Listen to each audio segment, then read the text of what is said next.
Wicked fans, welcome back. It's Zach Miller and Peter Hale. It's the Midtown Madness Podcast. Before we get going, thank you so much again for listening. And if you're watching on YouTube, don't forget to hammer that like and subscribe button. And if this is your first time listening or watching, thanks for tuning in. It's season 4. And if, again, it's your first time listening, the Midtown Madness Podcast is brought to you by Two Men and a Garden. Peter, as I've told you many times, I consume way too much content on YouTube, podcasts, all of that stuff, and all of them have the dumbest sponsors. We're not going to sell you some subscription service that sends you a new piece of bathroom decoration every week. Not here. We're only about Two Men and a Garden salsa. It's local. It tastes amazing. And they've got all the flavors to suit your individual salsa preferences. You can get their products at any grocery store in St. Louis. But if you have discerning salsa taste like I do, you got to hit twomeninthegarden.com. Because if you're particular, that's where you want to go to get it. They have all the flavors there. Follow them on social media as well to see what they're up to. They even have their pickles now in City Park. So that's exciting news for them. Congratulations. Follow them on social media at Two Men Salsa on Instagram and Twitter. Pete, I want to get to the results this week, but I got problems. Yeah, this is what I hear, Zach. And I don't know a whole lot of the details about the problems that you got here, but I think it has something to do with field hockey. And I want to hear you describe exactly what's happening here. It has a lot to do with field hockey, but it also has to do with this issue is symptomatic of what I believe is wrong with the athletic department at St. Louis University. So I popped on over to Lou Fuse. I believe it's at not Lou Fuse, Sportport International. And I got there just in time for the national anthem and the introductions. And I want to preface this by saying that I have no problem, and I'm not in any way criticizing the person who read the starting lineups. This was clearly a student, clearly an intern, and they were put in the absolute worst position possible. It is not their fault. But in the reading of the starting lineups, on multiple occasions, as you know, Peter, field hockey players tend to be international. They tend to have names that are kind of hard to read. Unless you get the pronunciation guide, which she had clearly never read these names before. She did not have a pronunciation guide. Throughout the entire reading, you could hear there was a female that was reading the names, and then you could hear the slew. I'm assuming he was an actual athletic department employee because he was next to her, and as she's struggling with these names, you can hear him reading them to her, and then she'd say it. So not only did she get the names wrong, she got again, I don't even want to say this is her. Like, I feel terrible for her because this is a position she should never be put in. There is no reason why you don't make sure she has a pronunciation guide, make sure she has read the names through. That's not something she knows. She's not supposed to know that. That's fine. That's not her. Fine. Great job. You did the best you could. I am so sorry you were put in that position.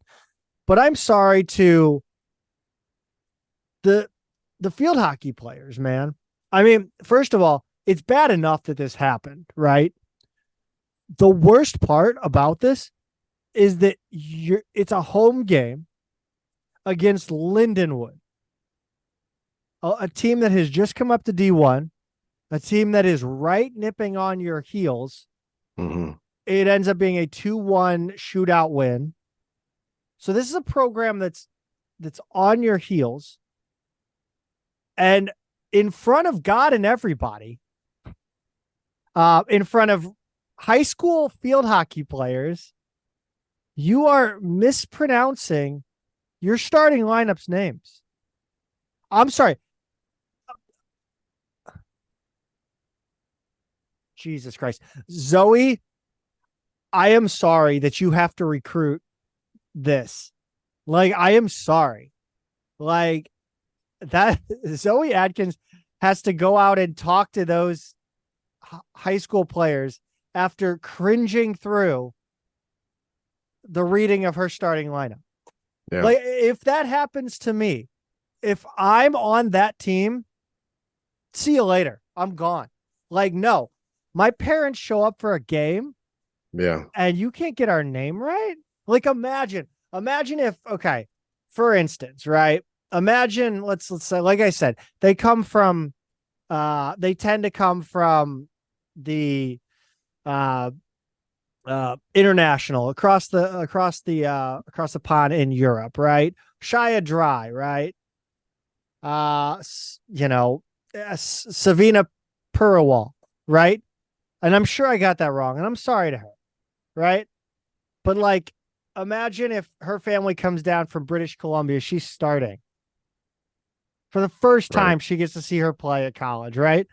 And they can't get her name right. Dude, I'm gone. Yeah. I'm gone. Like, how do you recruit to that? Yeah. And, a lot of these aren't too bad. It was the towns. Some of it was the cities. Short Dieren, Netherlands, but again, it was the names too. And that is just, I mean, you have Rujakers. The J would be silent in Dutch. Yeah. So that would probably be like Rui Yakers. And again, I'm just an independent podcaster. So, again, I'm not sitting on a higher horse. I'm just saying that it's not my job to get it exactly right. So we've been critical of it's me basketball fan. I know you have, but a lot of people have been critical of Guy Phillips in the past at men's basketball games. Yes. Or sometimes getting pronunciations wrong or, misidentifying players or whatever. It sounds like this was way worse than that. I mean, the idea that Guy Phillips is bad. Guy Phillips doesn't do, it's painfully obvious that he kind of sleepwalks through that job. Guy Phillips makes mistakes. He makes honest mistakes too many damn times. Does that make sense? Sure. Like it's an honest mistake if you misidentify a player in the middle of the game. And maybe and you could also explain that away that's his spotter, because I do believe he has a spotter too. Because I mean, it's hard. Dude, I've tried doing play-by-play. It's hard. And so is PA. PA is hard. But and again, I'm not, bashing the person who read the names off, but I'm sorry. Chris May, Janet Oberly. I'm sorry, my guy Brian Kunderman. Your list is the field hockey SID. I mean, I'm sorry, dude. You all need to call a meeting in the bowels of Chaffetz and apologize to each and every one of these players and Zoe Atkins. I'm sorry, you do. Like, that's a joke. That's a total joke. So this to me seems to be in keeping with, if you recall, I think it was about 6 months ago, maybe a little longer than that, where a field hockey player wrote an essay and shared it about her experience and how the expectation for them was gratitude, right? Like Chris May always hammers the culture of gratitude. And she was like, here's the conditions we played in, right? Like I worked hard for 4 years and I'm having a hard time feeling that level of gratitude. It just seems like this sort of corroborates her story, or at least fits into that piece in terms of just like, there's just no thought given to the program. And I know they're playing in Sportport, not in front of a big crowd. It was a big crowd, sir. Oh, really? It was Okay. I mean, look, if you would have, if now everybody was back under the awnings because it was hot as balls out Sure. there. Yeah. Yeah. There's not a lot of Um, shade out there. and again, she's sweating like for the girl reading it. God bless her. Is because they have the microphones down in the stands. It's horrendous. Just the whole Yeah. Yeah. The whole situation is a setup. nightmare. Um, but yeah, it fits right in, dude. All I'm saying is if Chris May, Janet Oberly, if you are demanding or preaching gratitude, it's got to go both ways. You have to appreciate the women that are coming to represent your university. I Yeah. understand. I understand finances, and I understand that money is an issue. And I get that you maybe needed an intern to read those names. But you know what doesn't cost money? Attention to detail. Yeah.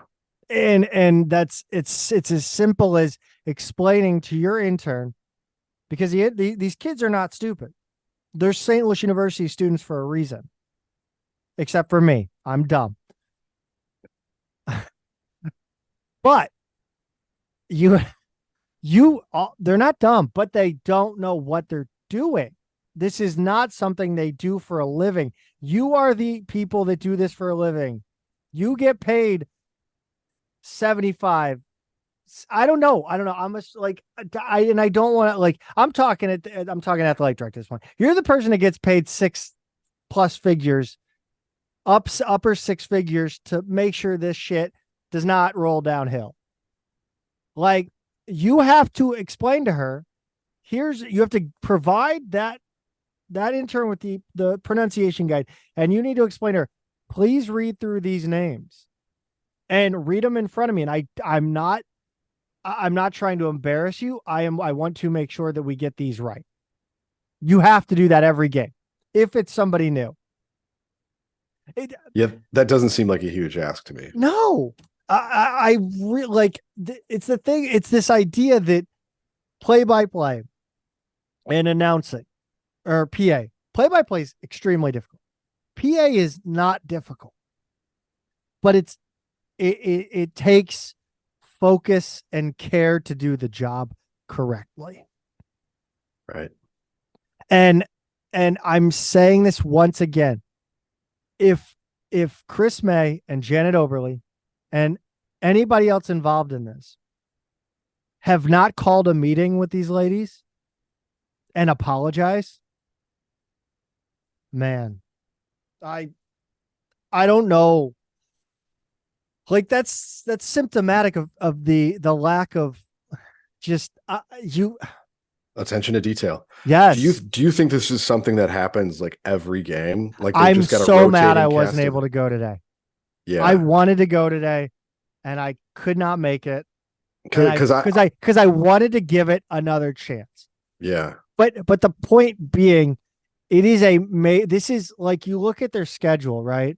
If this happens against Lindenwood, if this happens against Maryville, that, like, I can almost excuse it. If it happens against UMass, Bryant, Towson, you're not recruiting against, in general, like, I can almost be like, okay, one time that was a mistake. They had no other chance. It was last minute. Someone called in sick, blah, blah, blah, whatever. But again, you have to do everything in service of your coaches. You have to put your coaches and your players in the best position to succeed. And you're not putting Zoe Adkins in a position to recruit local kids when you have an intern getting the announcing wrong. Right.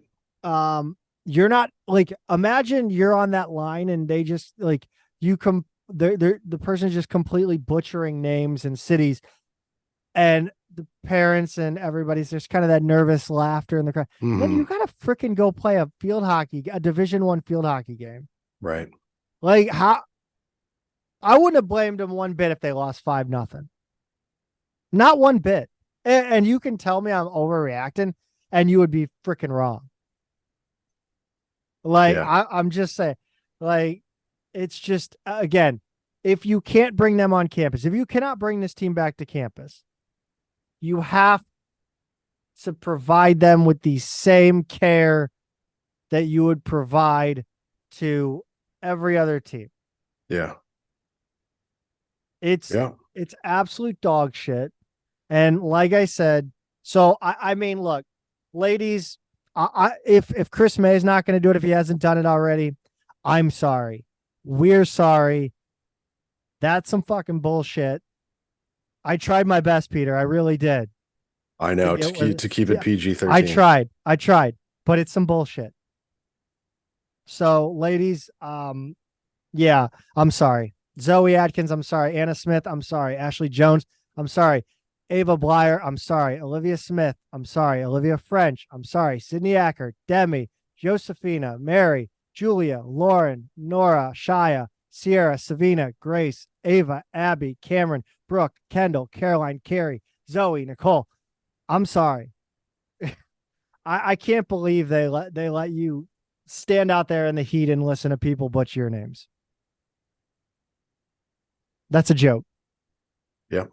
So, all right. Well, that's it with that one. Don't I have something else I'm upset about?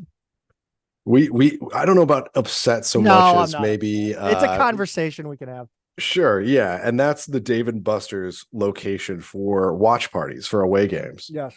It seems like this is going to be not just men's and women's soccer, but maybe everything this season. Yeah, I think so. And I look, and I want to I want to preface this again. I preface this every time.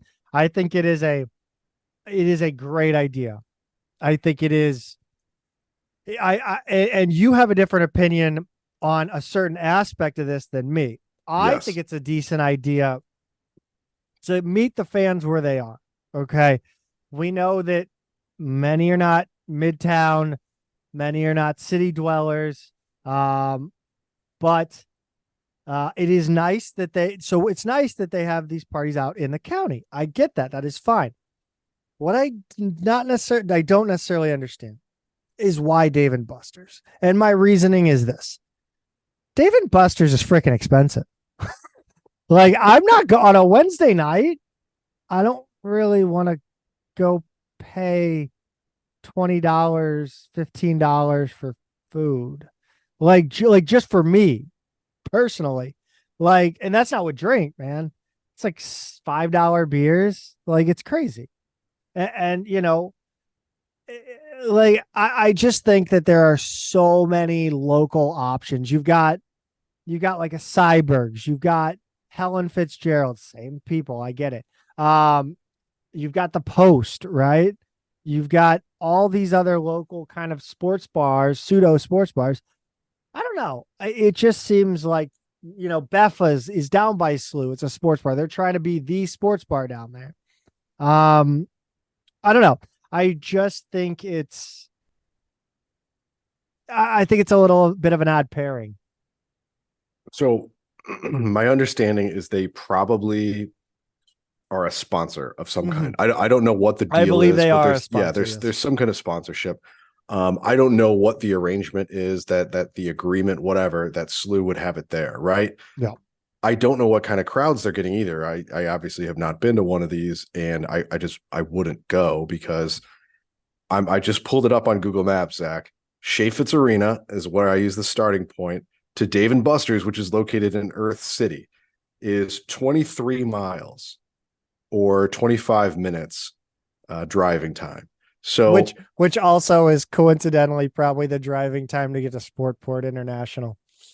Yeah, it's about the same because they're not far away from each other.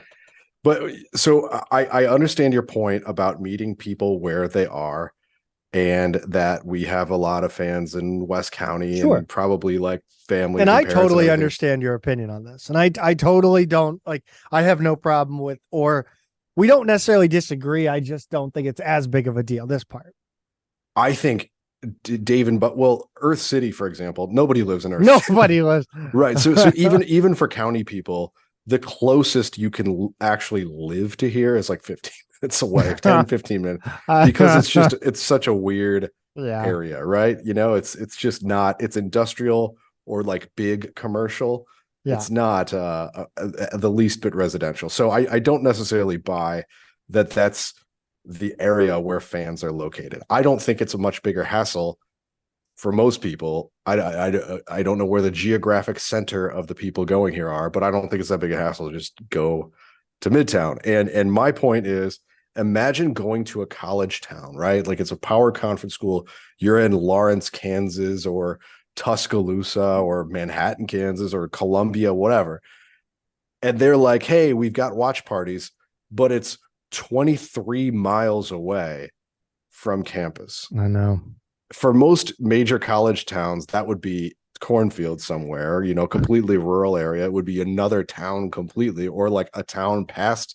We're going to have it at a McDonald's right off the next exit. That's about how much sense it makes to me. Like, I just don't like that our school watch party is in a place where students cannot go. Sure. Where like people don't go to watch this team when they're in town. Like, to me, the whole point is you should be trying to make your campus, the area around your campus, thrive.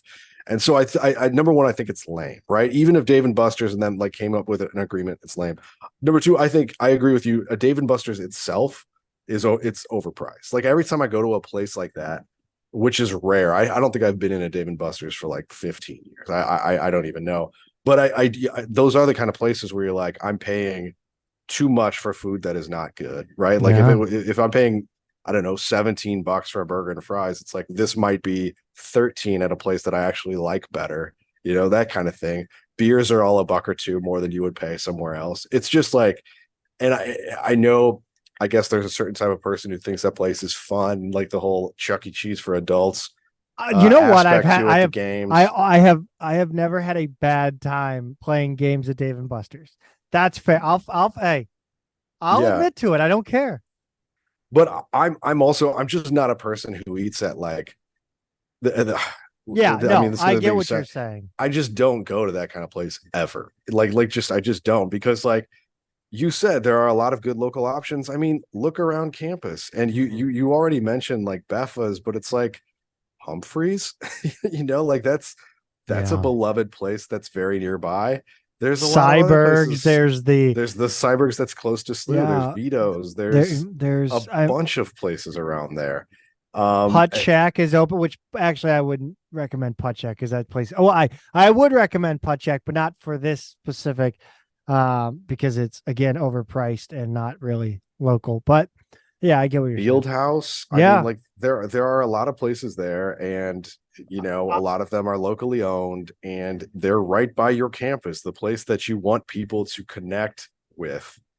I don't understand. And so I don't know what's in it for SLU. I don't know, again, what the financial arrangement is. Everything about it to me is lame. Yeah.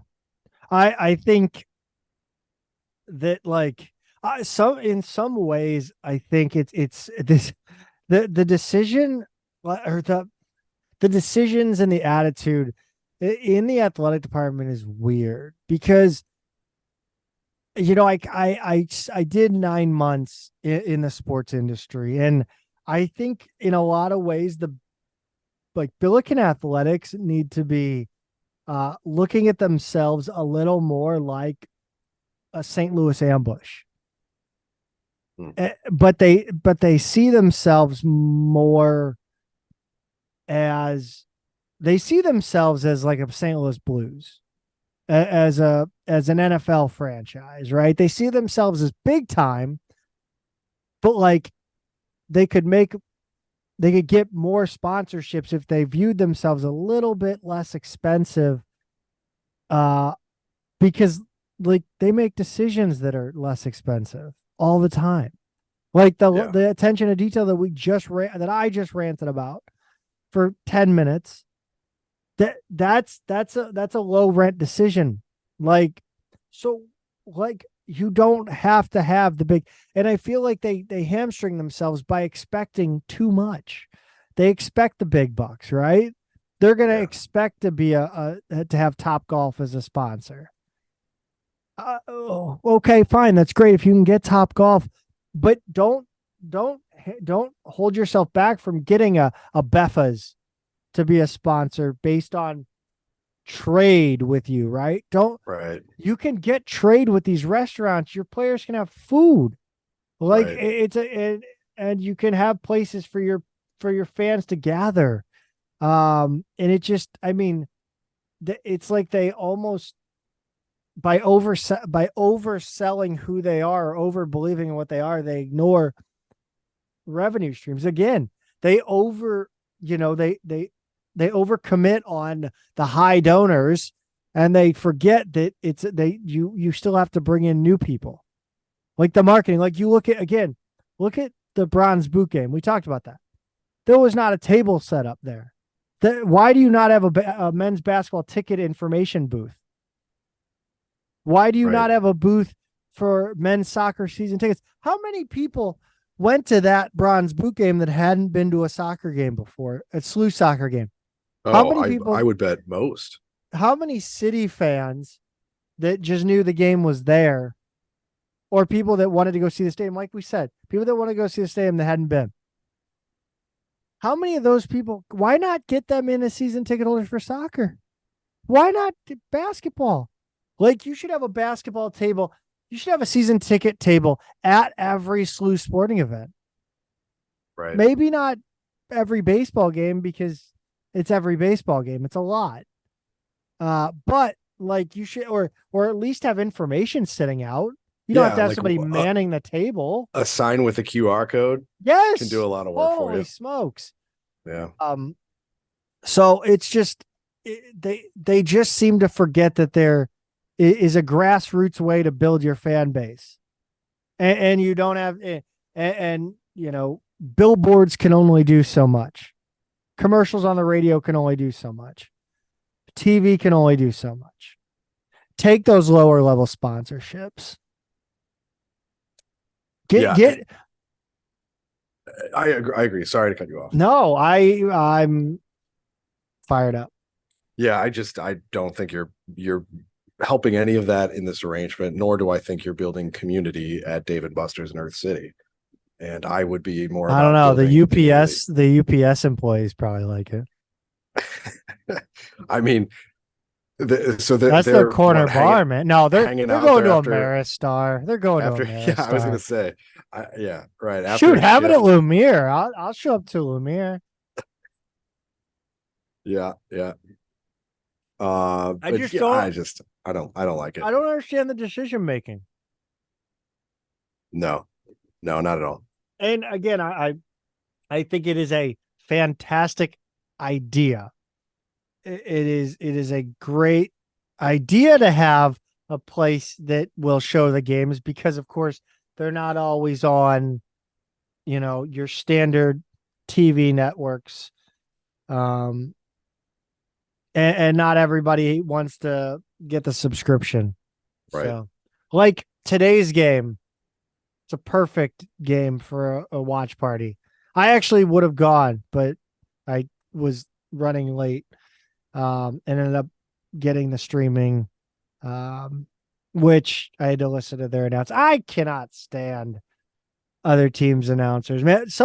Even the good ones wear out their welcome late in the game. But we'll get to that. Yeah, we will. Yeah, we will. One thing I don't really have an opinion on, shockingly, is that the A10 headquarters is moving from Newport News to Washington, D.C. in November. My first question for you on this, since you don't have an opinion, is: did you know the A10 was headquartered in Newport News, Virginia? I did. Okay. I thought you were gonna pull a line from Cheap Seats. Which is what? Do you care? So I knew it. I knew that they were headquartered in Newport News, but every time I see it, I'm still kind of like, oh yeah, that's right. That's kind of weird, isn't it? Like every Newport single News time. Where Allen Iverson was from? I think he's from that area, yeah. Because that's like, what do they call that? Like the 7 cities or something in Virginia. It's like the 4 points. There's like 7 small cities that are clustered together in that part of Virginia, and it's like Newport News, Hampton, Chesapeake, Norfolk. There's Virginia Beach. There's like 7 small cities that are all basically contiguous. And anyway, that's kind of where it is. I did forget that they were down there, and What's interesting, Zach, is so the reasons that they gave in their official press release, I should say, they said that DC is really the geographic center of the conference. I haven't done the mapping, so I'm not able to prove or disprove that yet. It would be the only D1 conference headquartered there. They cited the media market, which obviously is gigantic in Washington, D.C. They cited the travel advantages, which I agree with completely, because that, at least from my city, DC is the cheapest and most convenient place to fly, because so many flights are available every day relative to other cities. They said they have access to a bigger, better workforce, although I would counter that that's a more expensive workforce, way more expensive. And then they said their new office space in DuPont Circle is 5,000 square feet in the same building that houses the American Council on Education and other higher education tenants, including an NCAA satellite bureau. Are they saying that they are a higher education tenant? Do they really believe that? I believe that they think they're around like-minded organizations, institutions, and all of that good stuff. So the A10 members, all 15 of them, approved the move unanimously. And I think probably from their perspective, they're all thinking, well, when we have to go to visit the conference or have meetings or whatever there, it's a lot easier for us all to get to DC than it is to get to Newport News. And I don't disagree with that either. The last announcement that came with this, they said the 2025 men's basketball tournament will be back at Capital One Arena in DC, which is where Georgetown and the Wizards play, and also hosted the event in 2018 and 2022. So this season's will be at Barclays Center in Brooklyn again, where and then it'll move to DC. I would bet the DC arena arrangement is a little less expensive than Brooklyn, but I don't know.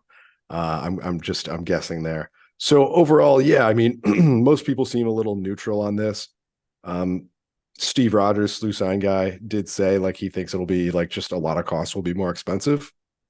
And I don't disagree with him, because the people who were living in Newport News and are going to come with the conference, they're going to need cost of living adjustments, because that DC market is certainly top 5 in the country in terms of expense for apartments, houses, everything like that. It's a very expensive place to live, and just all of your expenses are higher there. So I think that there are probably a lot of considerations like that I don't know how many people actually work for the A10. I don't know how big a deal it is, but it's certainly something to keep in mind.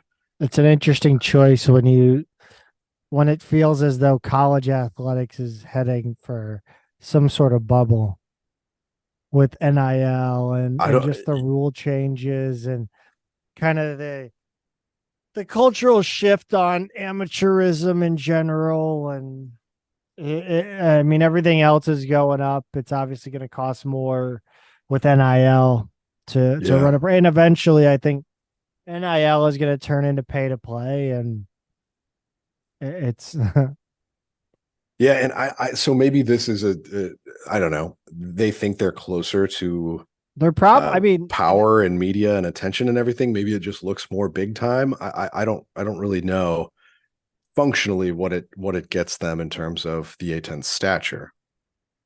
Yeah. I wonder what the trade-off would be. Like, you talk about the easier travel, but it's going to cost more to stay and function in DC as a member of the A10 when you do have to visit the conference. Yeah, I'm guessing hotel rooms aren't that much more expensive. That like my guess is they'll even if hotel rooms are more expensive, the flight and other costs will make that up. I would think, because getting to Newport News it's just trickier. It's like when you think of like how like when SLU was going to play in Raleigh, or like when the NCAA tournament is in, like the Final Four was going to be in Raleigh there, and you're like, how the hell do you get to Raleigh? Like, I don't even, like, you have to fly into somewhere and then it's like getting to Olean. Very outdated information, but when we played at Duke, I guess that was the winter of 2010, December of 2010. If I recall correctly, I was living in St. Louis at the time. We flew through Nashville to get down there. Oh my God. Yeah, that's where our layover was. But yeah, there are even fewer nonstops today, so I can't imagine that that's any easier. But Pete, yeah. speaking of moving and shaking in the Atlantic 10, Mm. there's been a little chatter. I mean, I haven't been online much today. But did I hear that right? College of Charleston is rumored. Wait, VCU's leaving for the American? Well, that's the other part of the rumor. I like Are they getting football? separate rumors, but they're bubbling up at the same time. And number one is the A10 is rumored to be expanding to 16, and Charleston would be the addition. And then the other part, I mean, this is a separate rumor, but VCU to the American would be that's something that a few days ago we were seeing kind of floating around on Twitter, and it just seems like fans, the way that VCU hubris. well, SLU fans are no strangers to baseless speculation about conference realignment because That's like true. it's like what we live for. We talk about that more than any other single subject as SLU fans. We're obsessed with it. We've always been kind of in the weird catch-all conferences like Conference USA and now the Atlantic 10. I mean, we're always kind of in the weird, not quite a power conference, but not quite a mid-major, usually a multi-bid league kind of conferences. And the American is kind of one of those. That's I think the spiritual successor to what Conference It USA really was. was. I noticed that Conference USA from our era, they have none of those teams left, not one. Completely new conference. Meanwhile, a lot of those old CUSA teams are in the American, from your Memphises to East Carolina, Tulane, all the way down.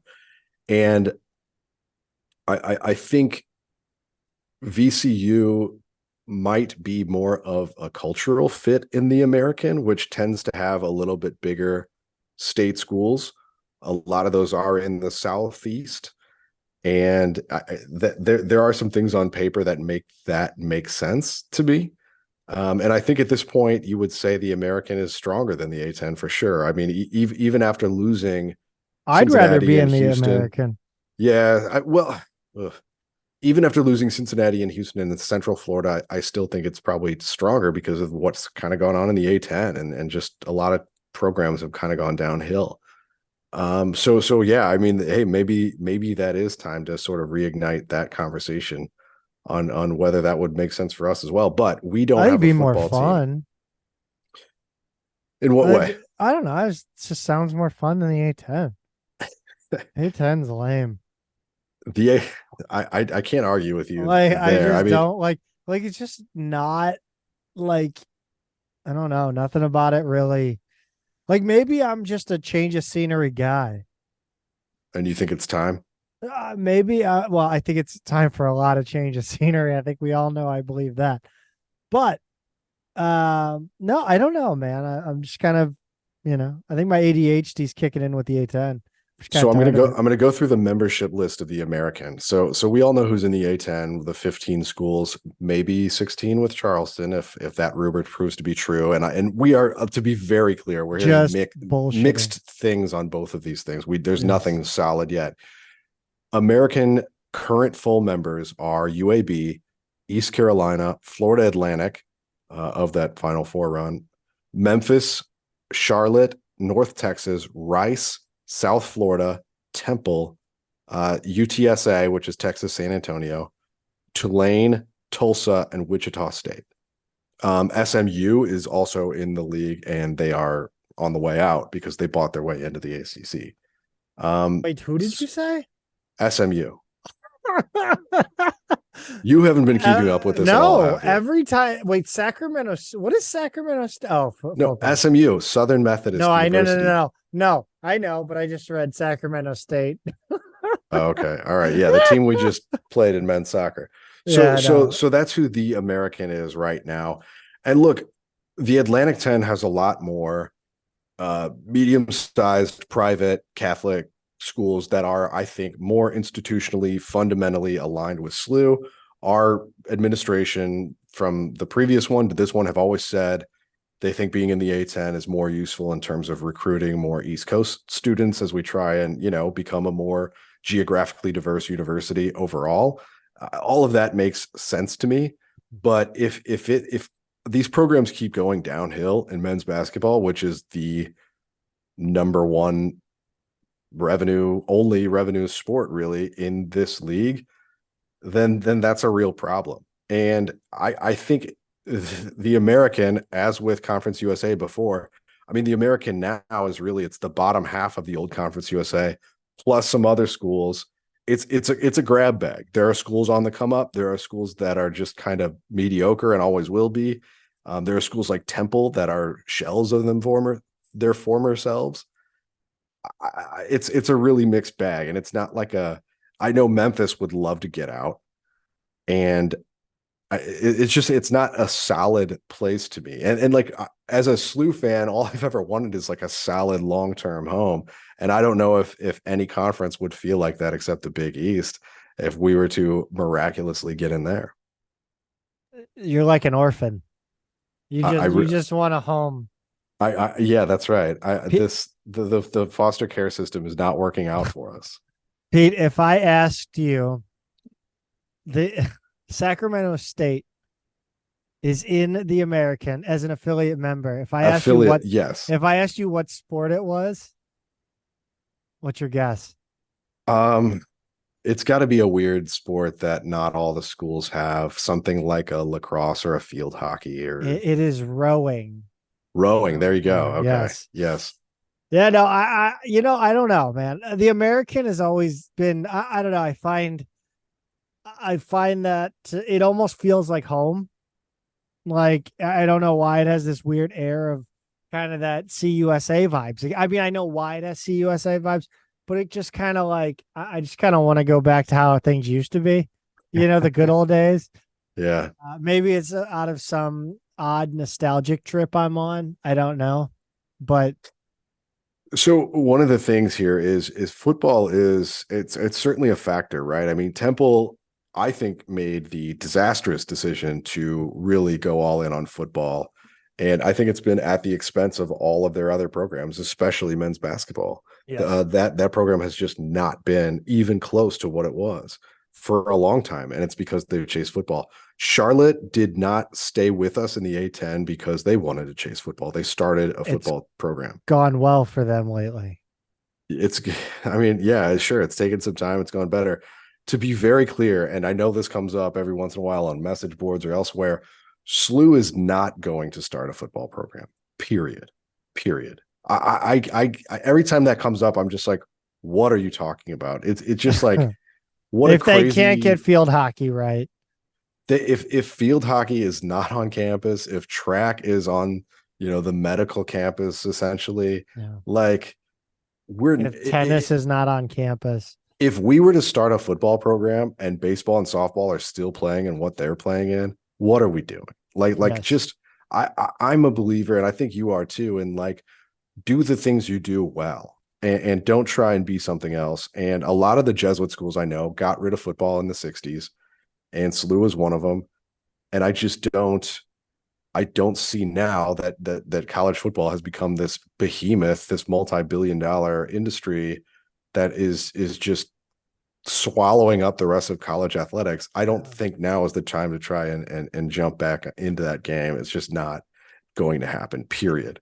So that's where the American becomes kind of an odd fit, because I think Wichita State is the only one of those schools that does not have football. It's like starting a fast food burger chain. Like, what are you doing? Right. I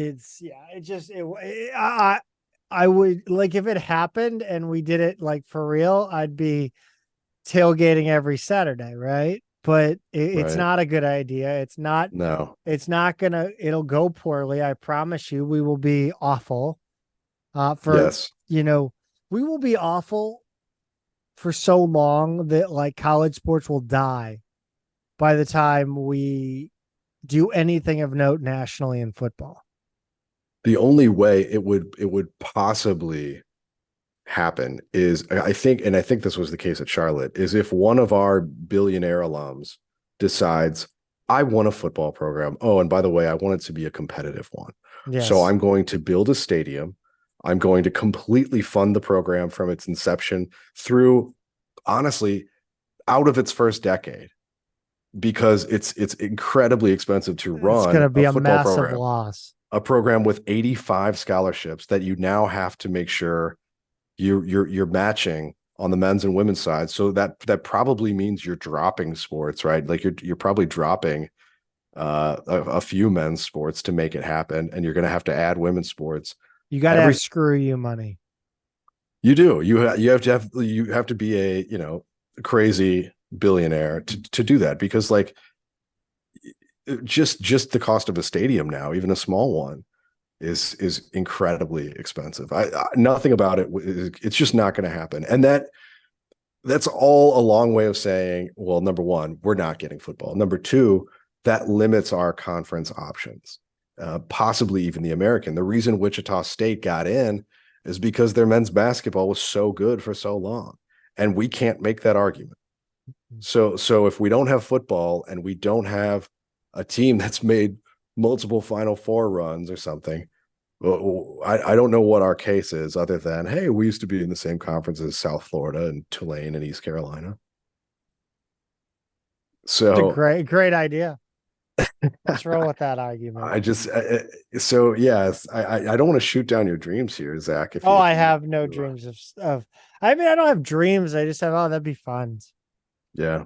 I don't know. I'm certainly, like, I know forever it was the A10 versus the Valley discussion, and I was always A10 in that discussion. I really was. And I know there's a toll on travel and everything, but it's a way better fit, I thought, all along. If Loyola just moved from the Valley to the A10, what does that tell you? Yes, completely. But that said, the one bid league thing has me really shaken. Oh, it does. And that's come at a time when college sports has changed dramatically, really fast, with NIL, with the way the transfer portal works, with conference realignment. There are a lot of things happening really fast. And I got to say, I'm feeling scared for the future right now after getting one bid. If everything else were the same, all of the external factors were the same, and we just put like 4 or 5 teams in the tournament, I would still feel okay, because I would think like, well, there's at least something here, right? Like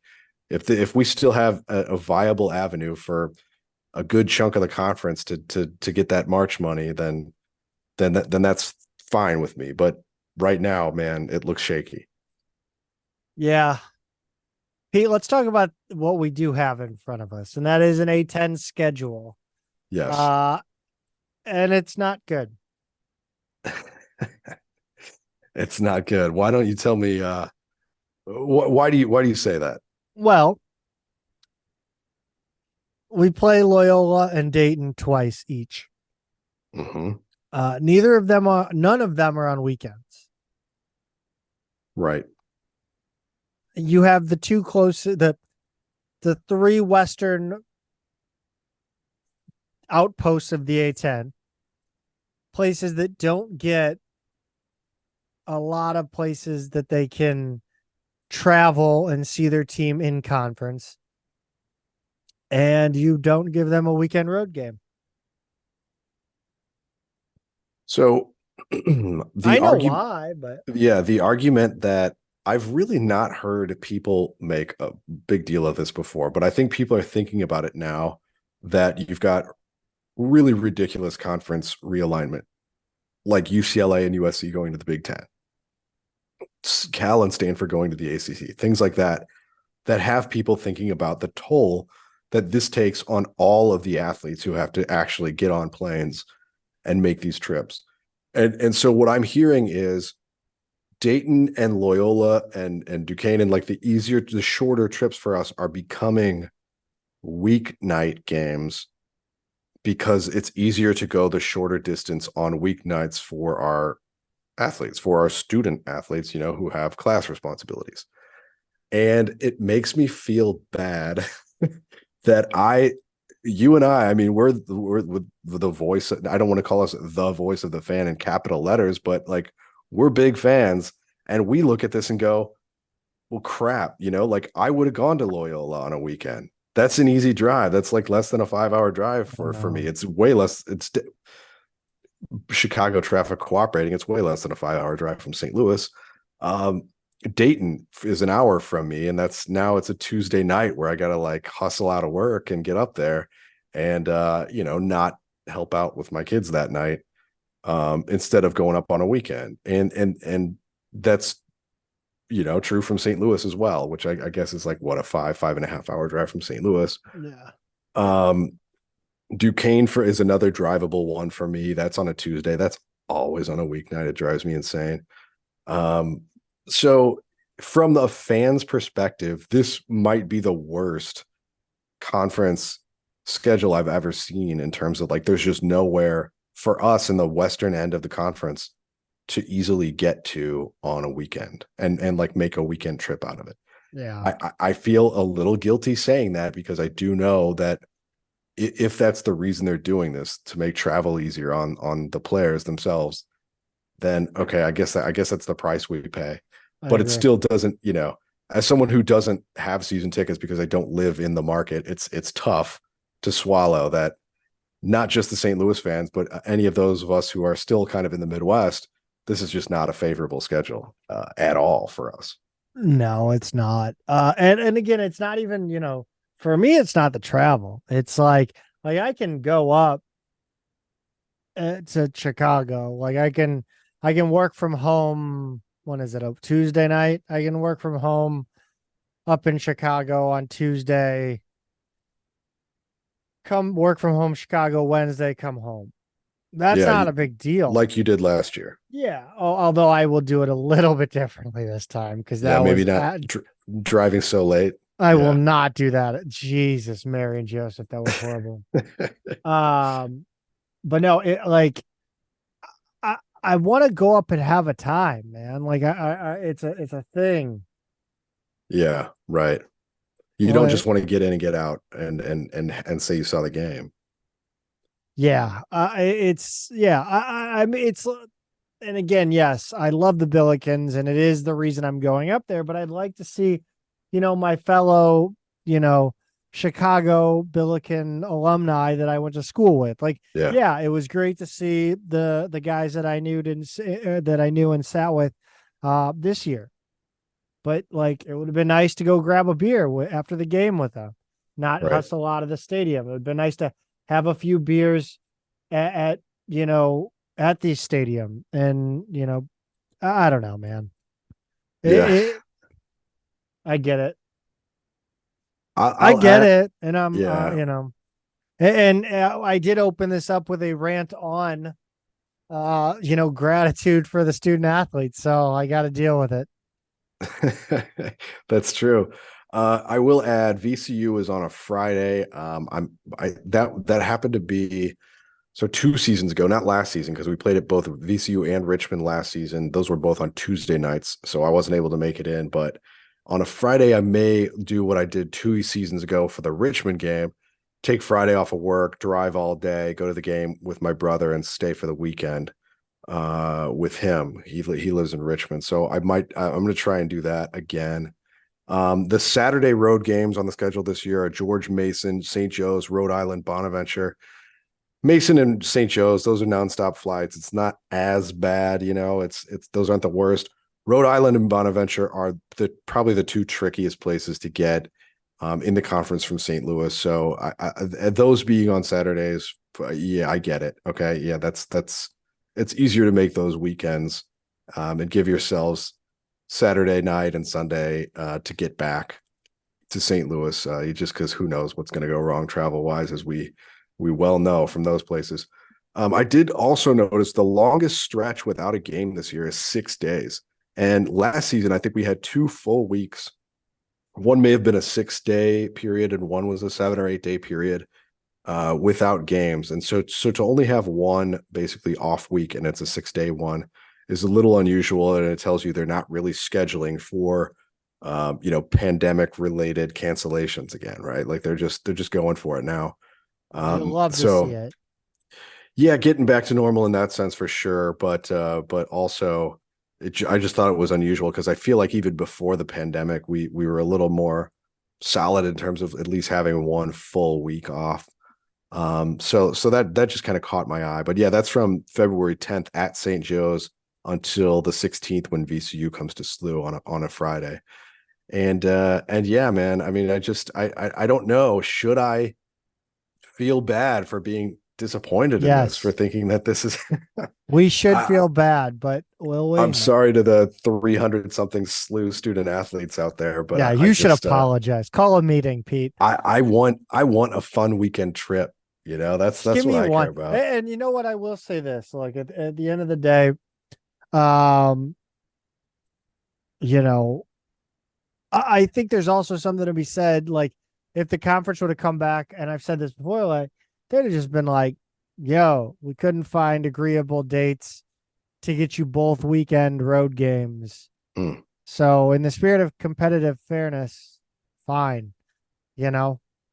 Yeah, there have been other times, right, where say Dayton would play at SLU on a Tuesday and we play there on a Friday or something. And I know that that can be a point of contention. And it happens in non-conference scheduling too, right? Like teams coming to your place on a weeknight and not wanting you to come there on a weekend. And you definitely run into like, it's got to be fair, going both ways. And I get that too. So that's another consideration, but man, you know, and I know Dayton fans would agree. Like it's nice to have the ability to make a trip out of it and to get to see your team on the road.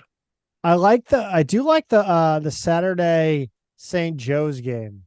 I think I might do that. If you're picking one weekend, yeah, I've got family in Phil. I've been meaning to. I wanted to do this. What I think I was gonna do it the 2020. yeah, I think I was gonna try. I want to say, or maybe it was even 2019.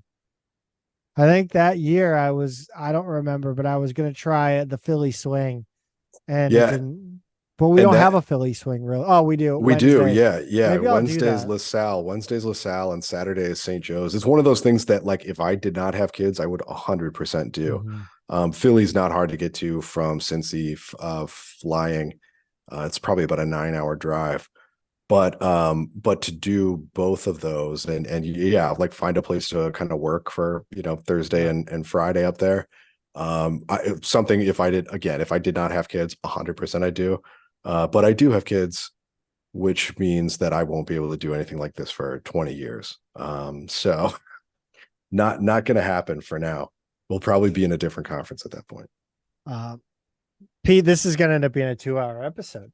Yeah, we haven't gotten any games yet, man. No. So talk about hold on, well, the Billikens made the top 7 for Andrell Burton Jr. That's some recruiting news for you. We first brought up his name when we offered earlier this summer. He's a wing, a small forward out of about 6.5 feet, and you know, good player, but kind of a late bloomer, I think. And we made his top 7 along with Wyoming, South Dakota State, Kansas City, SIUE, Drake, and Indiana State. And I know this seems to have gotten kind of a collective shrug from fans kind of who saw it, because when you see us in a top 7, you're probably wanting to see a few Big East teams, maybe another A10 team or two, maybe a power conference team or two. Like you want to think like we're recruiting the schools that we are peers or aspire to be peers with. And this kind of feels like the other way around, right? Like SLU looks like maybe the strongest of these programs. And the one thing I'll say is we are still in a period where even though a lot of the COVID bonus year guys have worked their way out of the system and we only have, you know, the very upperclassmen left, you still have a situation where high schoolers are being undervalued relative to the portal, right? So this guy's top 7 in the before times probably would have looked a lot different, you know, before the portal went absolutely bananas like this. I think his top 7 probably would have looked a lot different. Everybody's just being undervalued by a notch or two from where they otherwise would be. And I think for a school like SLU that has not been able to compete on NIL grounds the way that they expected to be, you know, it's been way more expensive than they thought. I think there's a lot of value to be had. And I was talking to my buddy Joe about this, and a couple of our other friends. There's a lot of value to be had in high school players these days when you get outside kind of the top 75 or 100 players, because that's where you're still going to have power conferences paying guys a good amount. But once you get outside of that a little bit, there really are a lot of overlooked guys. So between late bloomer and that, I mean, there might be something here. Time will tell. He's got a few visits scheduled. SLU is not one of them. But I would say don't get too discouraged that this is what the top 7 looks like. Yeah, I think we kind of broached that subject when we talked about the new head coach, or not new head coach, the new assistant coach. Right. What's his can't think of his name. Charles Thomas. Thomas. Right. He's a guy who looks at undervalued talent. That's kind of his kind of selling point. So I think he's this got fits a reputation. right in with that. Right. The Billikens have a new offer out to a 2025 forward out of Upper Marlboro, Maryland. Yeah, and he's a good one too. His name's Cam Ward, not to be confused with the hockey player. Yeah, does he play for the Hurricanes? Right. He's a 2025 forward, small forward, but power forward kind of. He's about 6'7". From Largo High School in Upper Marlboro, Maryland, like you said, and he plays his AAU ball for Team Durant, which is a Nike EYBL program. Long, athletic, versatile wing. You like all the descriptors for this position. He puts up serious numbers, though. He's kind of a double machine. And in both high school and AAU games recently, I'd say like this calendar year, I've seen him listed as having doubles where he's got 40 plus points and like 15 to 20 rebounds, like seriously strong, not like 12 and 11, right? Like big time scoring games. He's not like a super flashy player. He's just really effective in everything he does. He's got a full mid-range game. He gets to the rim. He draws a lot of fouls. He clearly rebounds both ends really well, and he can guard multiple positions like I hinted at before. He's I don't want to say wiry, but long, slender player who can guard maybe a 4 who's less of a big bullying type, and he can guard a 2 too if you've got a big shooting guard that he's lined up against. The crazy thing, Zach, SLU's his 23rd offer by my count. He's a top 100 guy in most of the rankings. I think Rivals has him at 102, so right there, which puts him pretty solidly in 4-star territory. It's interesting for us to get in on a player like that at this point. These are the ones that this is the one this is the kind of offer that I'm talking about that I just do not understand. The thing that makes this one a little trickier too is most of his offers have come in this calendar year, spring and summer, right? Like I've seen situations before where we offer a guy like this and then you actually look at the date on his offers and he just hasn't gotten many lately. His stock has dropped for whatever reason. Maybe he was injured over the high school season and working his way back through AAU. Maybe he's just not the player that they thought he was when he was a sophomore or freshman or whatever. Just not a Denny Green type.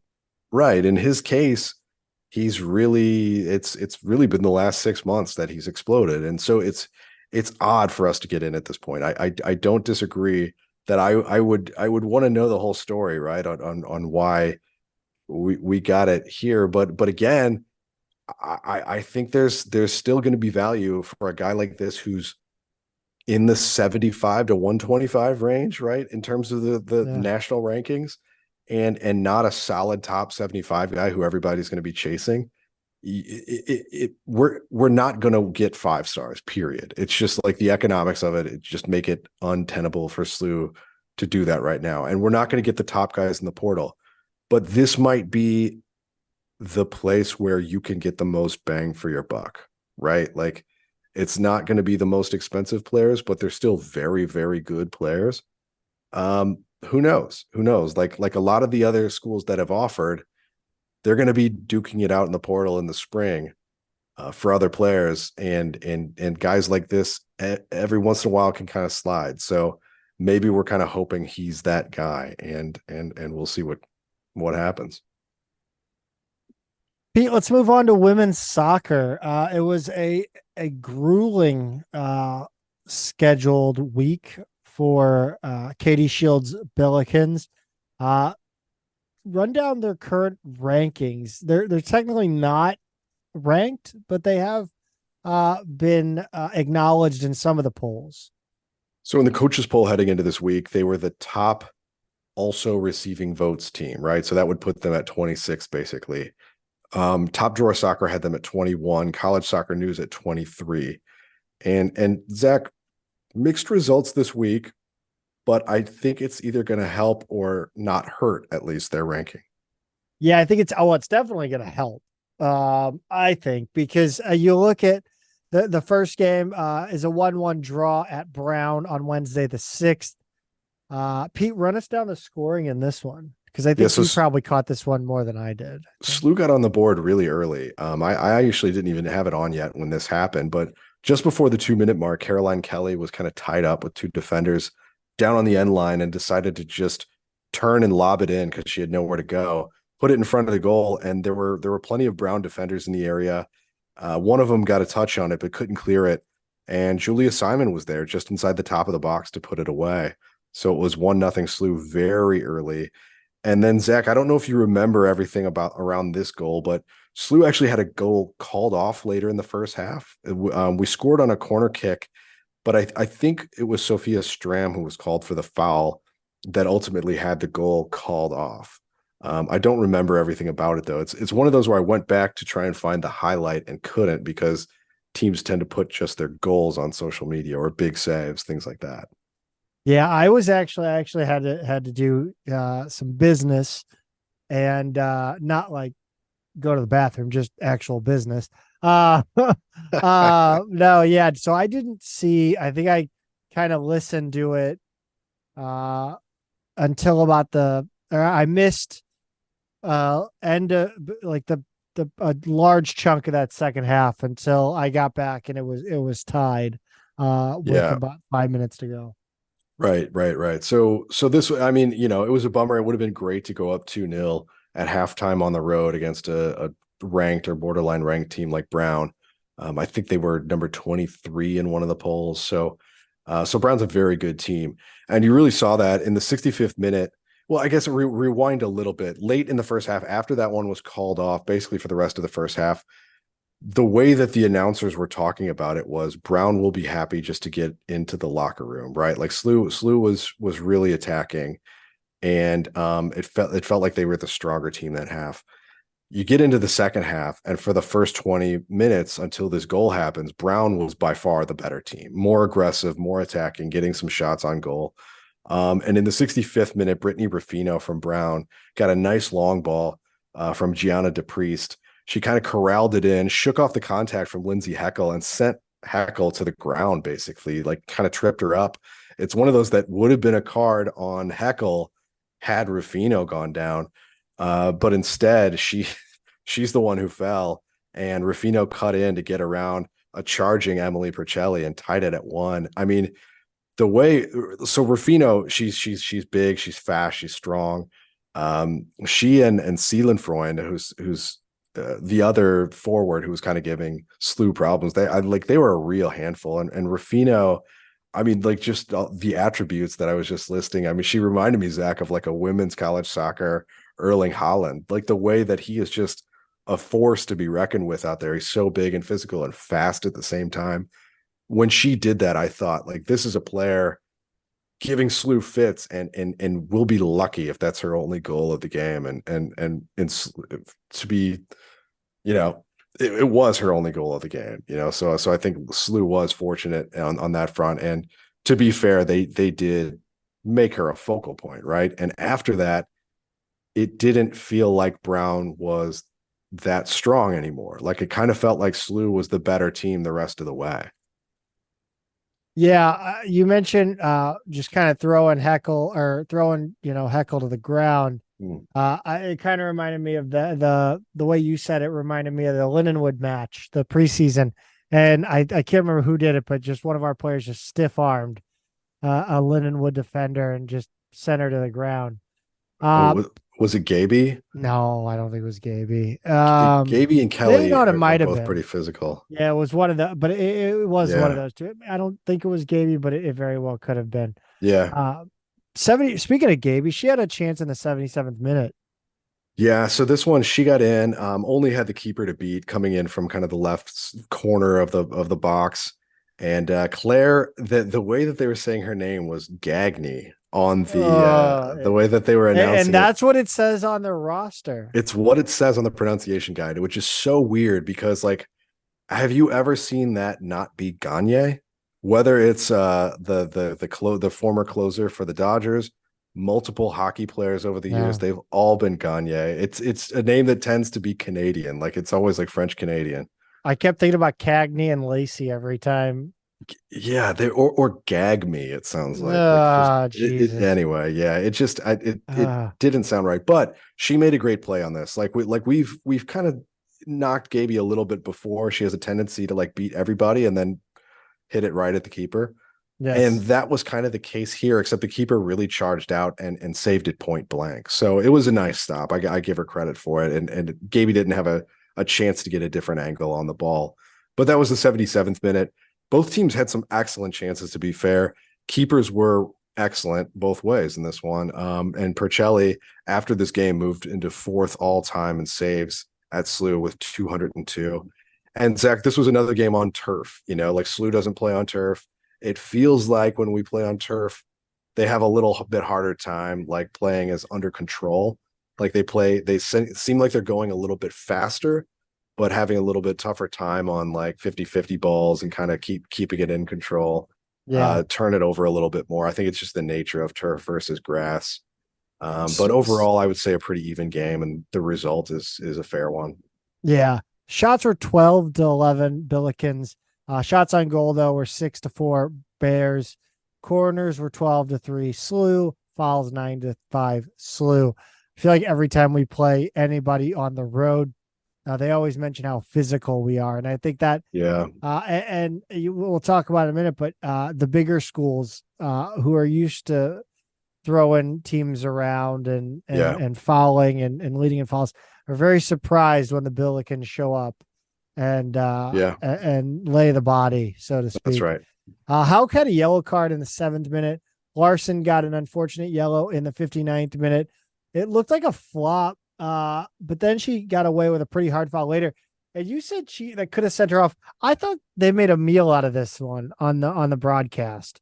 The second one, yeah, they sure Yeah, did. They really did. I mean, it was a tough challenge, but again, it Yeah. wasn't like it just was at high speed, and I didn't think it was that But big of a deal. given her first Yeah, card, don't do that. I thought that was a really soft yellow. I thought the player kind of sensed her there and just went down like just nothing. Like she just fell like a house of cards. She just collapsed, and I was just like, come on, she didn't hit her that hard. Larson didn't like that call either.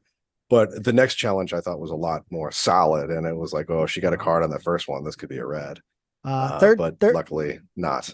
1,318 was the attendance there, but you noted that it looked a little more crowded than that. We did get the fun viewing experience of the city campus space saving field, and then of course the practice fields across from the cameras. It's a nice campus. I really like Brown's campus, but it's a pretty landlocked location. There's not a lot of. It's an old part of an old city. It's not a lot of Where space is out Brown? there. Providence, Rhode Island. Okay. Um, Oh yeah, Crime Town. and they only had bleachers on one side, and it was the camera side, so it was hard to get a sense. But anytime you kind of saw an angle of the crowd, it really looked full. So I was kind of surprised that it was only 1,300. And Zach, I thought this was really weird. This is SLU's first tie in 2 years. Wow. Yeah, just crazy. Like the last tie, September 9th, just this weekend, as we pod Who was it? 2021. I don't remember. I should have added that to the note. Why would I put that note in there? Unbelievable. Well, anyway, let's move on to this 3-2 win at Nebraska on Sunday the 10th. And Peter, I gotta tell you, as I'm watching this game, I didn't know. I was not overly comfortable with the Billikens getting a result in this one. By the way, I definitely think that this draw against Brown will help them in the rankings. A team that's receiving votes, Yeah, go on the road and get a draw. That's fine. I mean, you would prefer to get a win, but here you are, and you'll take a draw. A 3-2 win against Nebraska on Sunday the 10th. This game was opened up on a penalty kick that I thought was a bit harsh, but Eleanor Dale, which I don't know if there are two older names on a single person than Eleanor Dale. It does sound like a very old couple. Yes, Dale and Eleanor. She got the Cornhuskers on the board with a PK goal in the 56th minute. I don't remember who exactly was called for the handball, and they don't mark that, which is a bummer. Excuse me. I thought it was kind of harsh, and I kind of would love to see indirect free kicks brought back for like if the handball clearly wasn't intentional, but just like or like it just was bang bang, and they didn't even have a chance to get their hand out of the way. Maybe get the penalty a little bit less. Right. But it is what it is. And Eleanor Dale's apparently the leading goal scorer of the nation. She buried the penalty kick. Percelli didn't even have a chance to react on that one. 64th minute, Jess Preußer equalized. It took 3 shots at the net for the Billikens to finish, but Preußer finally did. And I thought the initial rebound might have been offsides on this one, but there was no call. So goal Billikens. Yeah. 67th minute, Katie Hauk. By the way, there were 2 Hauks in this match.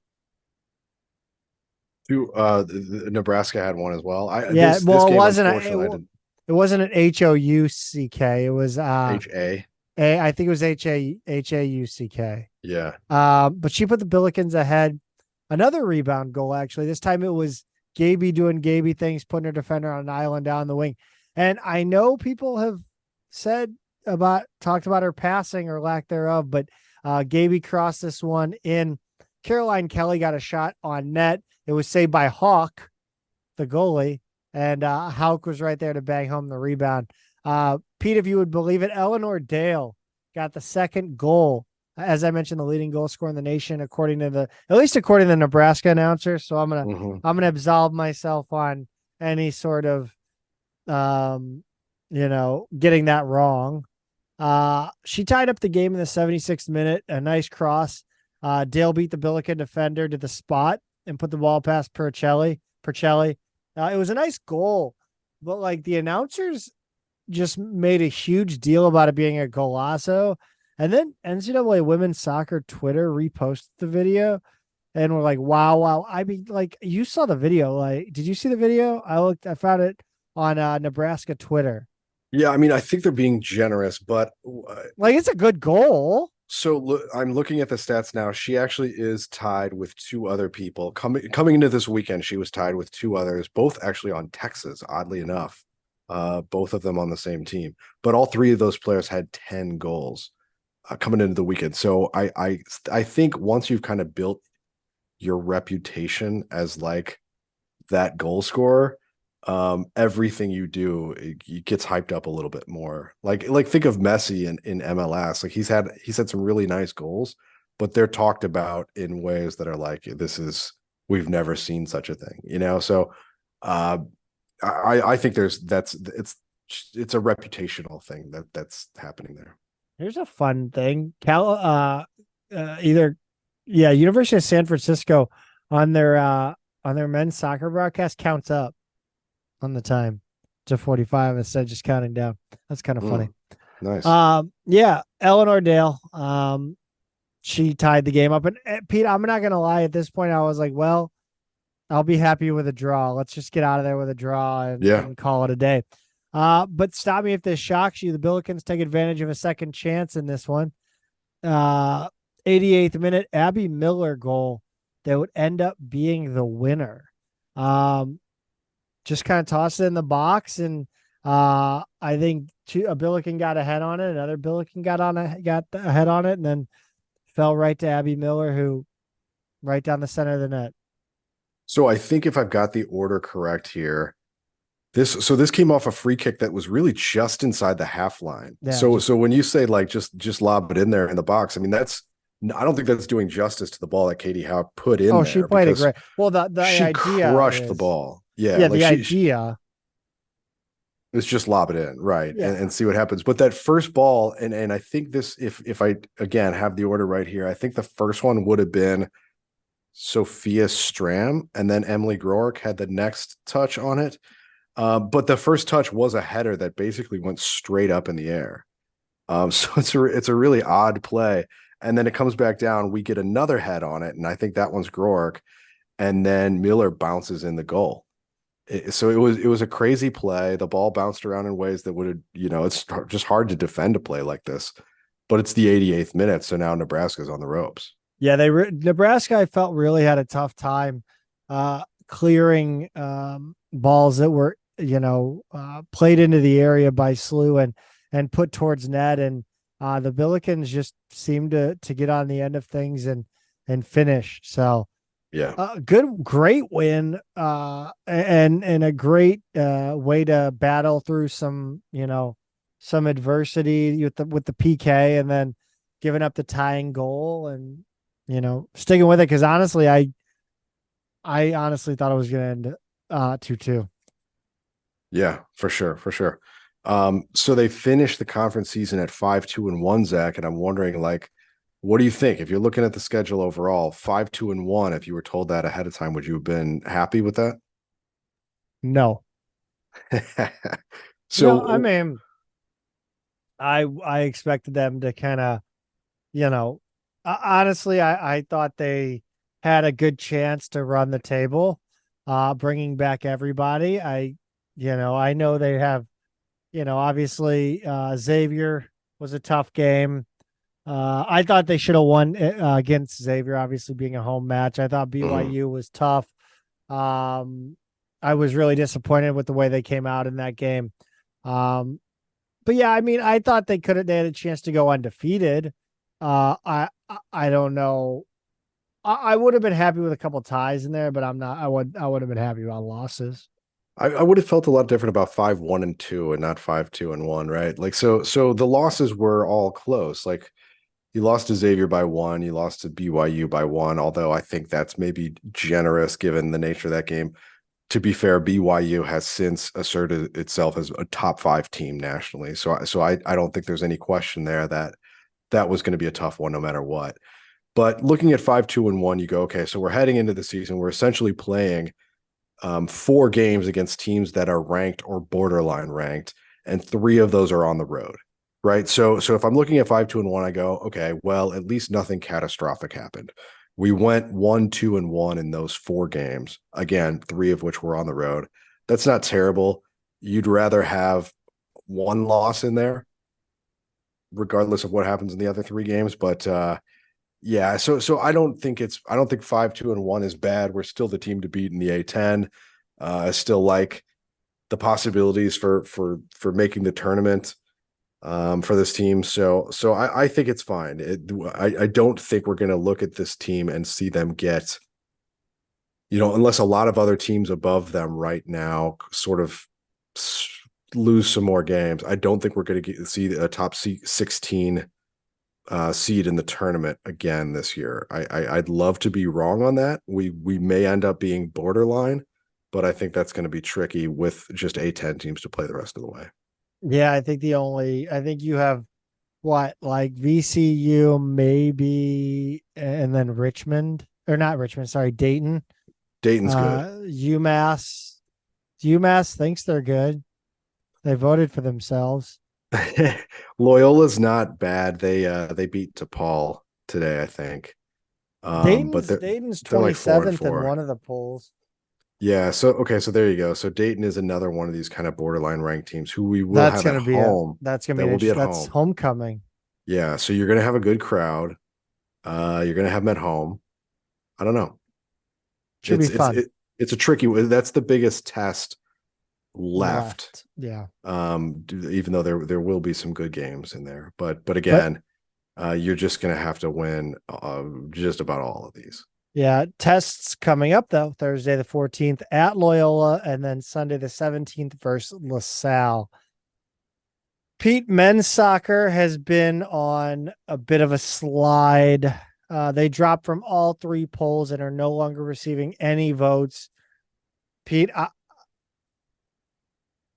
You just run us down the result. So the game was a 1-0 loss this week. They just had one game, and it was at SMU on Friday the 8th. In the 9th minute, Jeldrick Dahlman got the game's only goal. It was a nice curving ball into the box, and he just struck. He struck it. He had a high boot, just a few feet in front of a charging Mason Hart, and just kind of popped it right over his head and into the net. Like you said, great touch. A bit of controversy with this goal. Was it an offside? No, was it offside? So there was an injured player in the box. Okay. There was an injured player down at about the penalty spot. And they let it go. Yeah. I mean, look, I hate how often players are looking for whistles. Sure. Like not even talking about diving. I'm talking about like people just want to go ask the ref for a whistle, ask the ref for a foul. Like play the game, dude. Right. And I just think it's symptomatic of the way this team kind of looks right now, and just disjointed, out of sorts, not they're not going and taking the win. They're looking for it to kind of be given to them. Sure. Yeah. I don't know.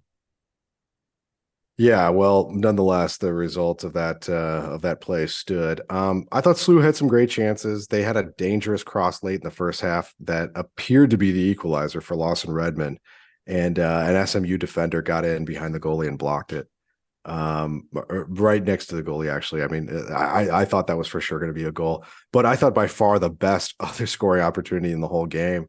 It was late in the second half, Zach, and I know you saw it too. Mason Hart stopped a shot, then blocked the rebound from point blank range. That was like insane. Two in a row that you thought, like, I can't believe he stopped those. They got another rebound and got it by the goalie, and there's a SLU defender right on the line to block it. Just an unreal mischance for SMU. It was basically three in a row where I was like, goal, goal, goal. And I don't know how they did not score there. I could not tell who the SLU defender was, who wound up saving that last one. But yeah, pretty unreal. But overall, SMU was just the better team in this one. SLU was mistake prone. The thing that I was saying to you is it just seemed like they didn't have any direction or purpose in this game. I just didn't get a good sense for what they're trying to do. I think. Yeah, and they're just not scoring. I think, was it last year where we kind of started a little slow and had some trouble scoring and then just got better and better as the year went on? I mean, there's always the possibility for that, but you had Johnny Klein. And I just don't see it with this team yet. I just don't. It hasn't come together. There's a lot of good pieces, but right now the sum of the parts is still greater than the whole. And it just doesn't look sharp out there. SMU outshot SLU 13-8. Shots on goal were 6-3. They were 5-5 in corners, and then SMU 11 fouls to SLU 6. Although SLU did have 3 yellow cards with 2 in the 89th minute, kind of what Butler did against SLU. SMU wanted a red on the last challenge, which was a tackle from behind, and they had a decent case for one, but I think a yellow was fair. You can see the frustration building, yes, within this team, and hopefully they can turn it around on Friday the 15th at VCU. Yep. Pete, on the volleyball side, some good news. I think it's a good weekend at Illinois State for volleyball. Friday the 8th and Saturday the 9th. Villikens moved to 6-3 on the season. They went 2-1 for the third straight weekend. I really thought they could have gone 3-0. Certainly they should have done better on Saturday, but that was not the case. They opened with a 3-0 win versus Miami of Ohio, 25-19, 25-21, 25-12. Henkin had 11 kills, Luckett had 10 kills, Opperly 22 assists, Rogers 10 digs, Luckett had 6 blocks. The Billikens hit 319. They held Miami to 111. Miami was really bad. Yeah, that kind of surprised me. That's not a school I would think would be bad at volleyball, but what do I know? Yeah, I think Miami wasn't very good, but like also, I thought the Billikens were slow starters in this one. But they still did well to win. And I know they came back. When they come back in that first match or that first set? Yeah, the first one. Yeah, and I really was worried there for a hot minute, but they ended up taking that first one 3-0. Pete, run us down the second match against Illinois State. So this was a 3-1 win, 25-22, 23-25, 25-22, and then they won the fourth 25-13. They actually came back from an 18-9 deficit to win that first set. They held Illinois State to a .076 hitting percentage. I thought this was pretty well attended, Zach, looking around at the crowd here. But again, 1,300, 1,323. It was a certain it was did I see that right? I think it's the red out or the white out. It was okay. It was a special, like, right, promo. Yeah. They had the band there, I think, and they had so it was a big deal. So it was the game they made a big deal of. That. Yeah, I see that. I mean, it was a good crowd. Henkin and Rice had 14 kills apiece. CC Fitz had 8 blocks, which tied her career high. Opperly had 24 assists, and Rogers had 17 digs to help get the win. Yeah, this one was interesting because usually, as we talked about on last show, that the home team that's hosting these tournaments will bring in kind of 2 cannon fodder teams, and then the third team will be the marquee, or they'll bring in 1 cannon fodder team, and then the other team will be the marquee Friday night match. Yeah. And I think it's interesting with this one because I think SLU was projecting to be not as good, this year, given that when it was probably scheduled. That's assuming that this was scheduled or contract was written or was signed before Beatty was hired. But, honestly, you would look at New Mexico State as being that team, that Friday night team. But I guess with the kind of local flair of St. Louis University being close to normal, they made this one perhaps the Friday night more of a name, Right. Yeah, that would make sense. For those that don't necessarily watch volleyball or follow volleyball is close. Pete, we started talking about that game. Did you run down the stats? Okay, go ahead. We haven't gone down yet. Yeah, no. Yeah. So it was a 3-1 loss versus New Mexico State. New Mexico State's actually pretty good. They're 6-2. Oh no, did you run down Illinois State? We did Illinois State. Okay.